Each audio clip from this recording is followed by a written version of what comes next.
మేఘ camp కూడా ఈరోజు నిర్వహిస్తున్నారు. దానికి గాను 6,000 రూపాయలు మందులు డైరీ నుండి 75% సబ్సిడీ తోటి ఇస్తూ అన్ని పశువులకు దూడలకు శిక్ష కూడా చేయడం జరిగింది. అలాగే పాల ఉత్పత్తుల పిల్లలకు స్కాలర్షిప్లు కానీ కళ్యాణోత్సవ భాగంగా పుస్తకమాటలు కానీ ఇతర సంక్షేమ కార్యక్రమాలు అన్నీ వర్తింపజేయడానికి సిద్ధంగా ఉన్నాము. రాబోయేటువంటి వేసవిలో సుల్తానాబాద్ గ్రామ ప్రజలందరూ కూడా మంచినీటి అందించే దాని కొరకే కార్యవర్గ సభ్యులందరూ కలిసి మరి ఉప సర్పంచ్ అందరం కూడా కలిసి ఈరోజు ప్రత్యేకమైనటువంటి పైప్ లైన్లు మరి గేట్ వాల్స్ అదేవిధంగా కొత్తగా 60,000 లీటర్లతో నిర్మాణమైనటువంటి నూతన ట్యాంకును ప్రారంభం చేయడం, గట్టపల్లి నుంచి వచ్చేటువంటి పైప్ లైన్ను మరి ఆ కంట్రాక్టర్తో వేగవంతం చేసి వేసవిలో వేగవంతించే విధంగా మరి ఈరోజు గ్రామ పంచాయతీ అత్యవసరంగా తీర్మానం చేయడం జరిగింది. అదేవిధంగా సుల్తానాబాద్ గ్రామంలో దాదాపుగా 90 బోర్లు ఉన్నాయి. 90 బోర్ల కానీ 30 బోర్లు రిపేర్ అయ్యి పూర్తిగా బంద్ చేయడం జరిగింది. వాటిని వెంటనే యుద్ధపాతకంగా రిపేర్ చేయడం గాను మరి నిధులను కూడా అత్యవసరంగా గ్రామ పంచాయతీ నుంచి పాలకవర్గ సభ్యులందరూ కూడా 2 లక్షల వరకు వెచ్చించడానికి తీర్మానం చేశాం. ప్రతి వాడల గేట్ వాల్స్ కానీ పైప్ లైన్లు కానీ త్రాగునీరు ఏ వాడలో అయితే ఇబ్బంది అవుతుందో వెంటనే అక్కడ మరమ్మతులు చేపట్టడానికి ఏకగ్రీవంగా వార్డు సభ్యులందరూ కూడా తీర్మానం చేయడం జరిగింది. అదేవిధంగా ఏదైతే సుల్తానాబాద్ గ్రామంలో గతంలో వచ్చేటువంటి మంచినీటిని ప్రజలందరూ గమనించి వేసవిని దృష్టిలో పెట్టుకొని కేవలం ప్రతి వాడలో 30 నిమిషాలు మాత్రమే మంచినీటిని సరఫరా చేయబడుతుంది. ఆ 30 నిమిషాల్లో త్రాగునీటికి మొదటగా ఉపయోగించుకోవాలి. ఎవరు కూడా దయచేసి గ్రామంలో మంచినీటి కుళాయిదారులందరూ కూడా బాత్రూములో కానీ లాట్రిన్ రూమ్లో కానీ మోరీలలో కానీ వేస్ట్గా నీరును వృధా చేయకండి.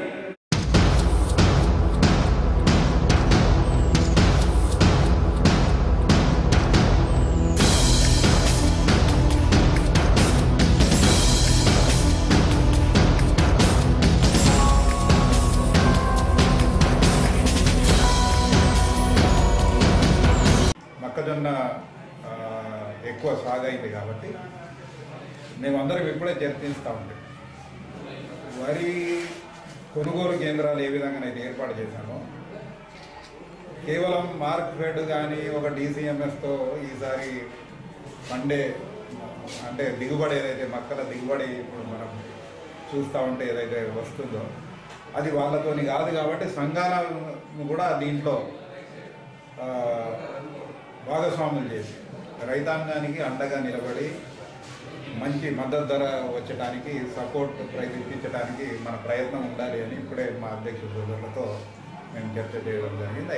అన్ని ప్రాంతాల్లో మొక్కజొన్న సాగు ఎక్కువైంది కాబట్టి ఈ కొనుగోలు కేంద్రాలు ఏర్పాటు చేయడం అనేది 260 కోట్ల రూపాయలు ఈ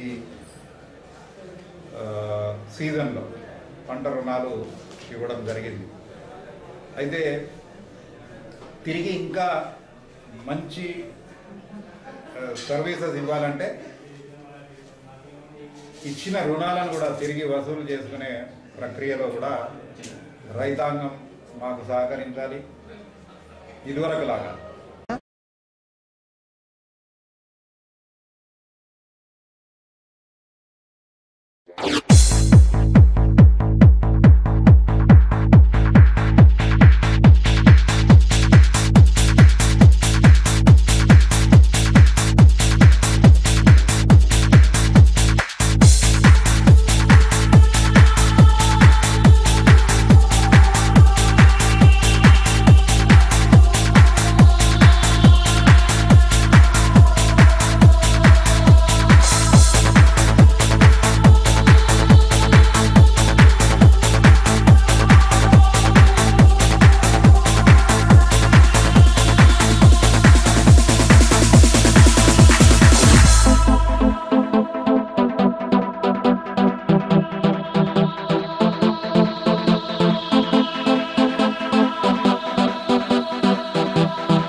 రైతుల అవసరాలు తీర్చుకోవడానికి ఏర్పరచుకున్నటువంటి ఒక ముఖ్య ఉద్దేశంతో దాంట్లో ముఖ్యంగా ఇదివరకు రోజుల్లో అప్పులు ఇచ్చేటువంటి కార్యక్రమం కానీ అది ప్రధానంగా ఉండేది.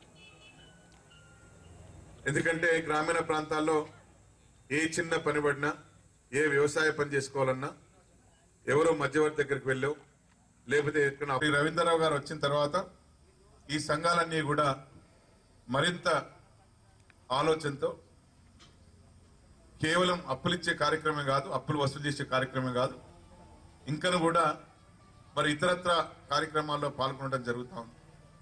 దాంట్లో భాగంగానే మరి రైతులకు అవసరమైన ఎరువులు కానీ, తర్వాత వ్యవసాయానికి సంబంధించిన అప్పులు కానీ, ఇవన్నీ దాని కొరకు అవసరమైన గోడౌన్స్, తర్వాత పరిపాలనా భవనాలు, తర్వాత ఇంకా ఆఫీస్ రూమ్స్, ఇవన్నీ దాన్ని కొనుగోలు కొరకు తప్పకుండా ప్రయత్నం చేయాలని చెప్పి ఆలోచిస్తా ఉన్నాను. ఇంతకుముందే ఒక నిమిషం లోపలికి పోయినప్పుడు కూడా అదే సందర్భం ఎవరో మాట్లాడటం జరిగింది. ఎందుకంటే ఈ సంవత్సరం వచ్చేది మరి కేవలం మనకు ఎక్కడైనా వస్తే ఈసారి కొంచెం ఎక్కువగా మొక్కజొన్నలు మార్కెట్కి వచ్చే అవకాశం ఉంటుంది. వాటిని రైతులకు అనుకూలంగా మరి ఇదివరకు ఏ మద్దతు ధర ఇస్తున్నామో ఆ మద్దతు ధర ప్రకారం కేవలం మరి మన సంఘాలు కూడా కొనుగోలు పరిస్థితులు చేసినట్టయితే తప్పకుండా బాగుంటుంది, రైతులకు మేలైతే ఆలోచన చేయడం జరిగింది. ఈ సహకార సంఘం కేవలం అప్పులిచ్చి వసూలు చేసే కార్యక్రమమే కాదు. మీరు అన్నట్టుగా ఈ సంఘం యొక్క చైర్మన్, పాలకవర్గ సభ్యులు వారి యొక్క ఉన్నతమైన ఆశయాలతోని ప్రజల యొక్క విశ్వాసాన్ని చూరగొన్నట్టయితే తప్పకుండా డిపాజిట్ సేకరించుకునే పరిస్థితి ఉంటుంది. ఈ రోజు 6 లక్షల రూపాయలు అమ్మాయి డిపాజిట్ చేసిందంటే చాలా గొప్ప విషయం. సంఘాన్ని ఏర్పరచుకొని ఆ సంఘం ద్వారా ప్రభుత్వం ఇచ్చేటువంటి సహాయంతో మరి అందరికి మేలైనటువంటి విధంగా మరి కార్యక్రమాలు జరిగినట్టయితే మరి గ్రామీణులకు దోపిడీ గురి కాకుండా పరిస్థితి ఆలోచనతోనే వారే డైరెక్ట్ గా సంఘాలకు డబ్బులు ఇచ్చే కార్యక్రమం ఇది. తక్కువ వడ్డీకి సంఘం రైతుకు సేవ చేయాలంటే వడ్డీ భారం కూడా ఉండొద్దనే ఉద్దేశంగా డైరెక్ట్ గా నాబార్డు వారే ఈ సంఘాలకు అప్పిచ్చే కార్యక్రమాన్ని కూడా ఒకటి ప్రక్రియ రాష్ట్రంలోనే ఇళ్లకు కూడా ఇప్పుడు సోలార్ పవర్ ఇన్వర్టర్స్ ను కూడా కేంద్ర సహకార బ్యాంక్ ద్వారా ఇచ్చే కార్యక్రమం చేస్తా ఉన్నది. దాంట్లో 40% సబ్సిడీ ఉన్నది. ఈ పంప్ సెట్ల పైన 30% సబ్సిడీ ఉన్నది. ఇంకా ప్రభుత్వం ఏమైనా సపోర్ట్ చేస్తే రైతుకి ఇంకా అల్కగా అయ్యే పరిస్థితి. ఇప్పుడు హార్స్ పవర్ కు 1 లక్ష రూపాయలు అయితే ఉన్నది. ప్రభుత్వం కొద్దిగా ఆదుకుంటే హార్స్ పవర్ కు 1 లక్ష అంటే 30,000 గవర్నమెంట్ ఆఫ్ ఇండియా సబ్సిడీ ఉన్నది. ప్రభుత్వం కొద్దిగా ఇంకా ఆదుకోగలిగితే రైతుకు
ఆ స్తోమత లేకనే ఈరోజు కూలినాలి పని చేసుకొనేసి కొన్ని సంవత్సరాలుగా ఈరోజు గవర్నమెంట్ భూమి కావచ్చు, వెనుకట నిజాం భూములు కావచ్చు, లేకపోతే మిగతా ఏ ఇతర రకాలైనటువంటి ఒక భూములలో నివాసం ఉంటున్నటువంటి ఒక పేద ప్రజలు ఎవరైతే ఉన్నారో వాళ్లకు ఏ రకమైనటువంటి కండిషన్స్ లేకుండా, అదేవిధంగా ఏ రకమైన వాల్యుయేషన్ దీన్ని ఇంప్లిమెంటేషన్ చేయకుండా వాళ్ళు ఉండేటువంటి వారికి మరి ప్రభుత్వం అన్కండిషనల్గా సర్టిఫికెట్లను మంజూరు చేయాల్సినటువంటి అవసరం ఉంది, రెగ్యులరైజ్ చేయాల్సినటువంటి అవసరం ఉందని చెప్పేసి మేము డిమాండ్ చేస్తున్నాం.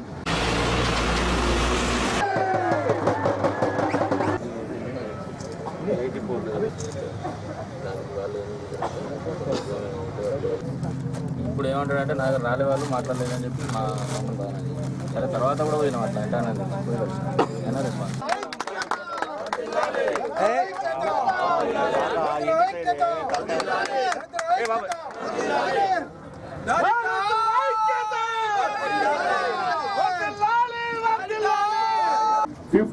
జీవో పెట్టుకొని ప్రభుత్వ ఖజానాకు డబ్బులు రావాలని ఈరోజు ప్రభుత్వం పరంగా డబ్బులు తీసుకునే ప్రయత్నం దళితులు ఉంటున్న ఆ కాలనీస్ నుంచి చేస్తా ఉన్నారంటే చాలా దురదృష్టకరం. మొదటగా మేము డిమాండ్ చేసేది ఒక్కటే, ఎక్కడైతే దళిత సోదరులు ఉన్నారో, ఎక్కడైతే ఎస్టీ సోదరులు ఉన్నారో అనేక సంవత్సరాల పరంగా వారు ఉంటున్న స్థలాలకు సంబంధించి ఉచితంగా అంటే ఫ్రీగా రెగ్యులరైజ్ చేయాల్సిన బాధ్యత వారిపైన ఉంది. 70-80 సంవత్సరాలుగా ఉంటున్న వారి భూమిని ఈరోజు వారి పరంగా రెగ్యులరైజ్ చేయమని, ఈరోజు మార్కెట్ వాల్యూని కట్టమంటే దళితుడు ఎక్కడ పోయి కడతాడు? ఆ దళిత కుటుంబం అన్ని డబ్బులు ఎక్కడి నుంచి తీసుకొచ్చి రెగ్యులరైజ్ చేసుకుంటుంది. మన జిల్లాకు సంబంధించిన గౌరవ శాసనసభ్యులు జీవన్ రెడ్డి గారి చేత కూడా అసెంబ్లీలో, లేకుంటే రేపు కాంగ్రెస్ పార్టీకి సంబంధించిన మన శాసనసభ్యులతోని, శాసన మండలి సభ్యులతోని అసెంబ్లీలో కానీ కౌన్సిల్లో కూడా ఈ మ్యాటర్ని తీసుకొచ్చే కార్యక్రమం చేయటం జరుగుతుంది.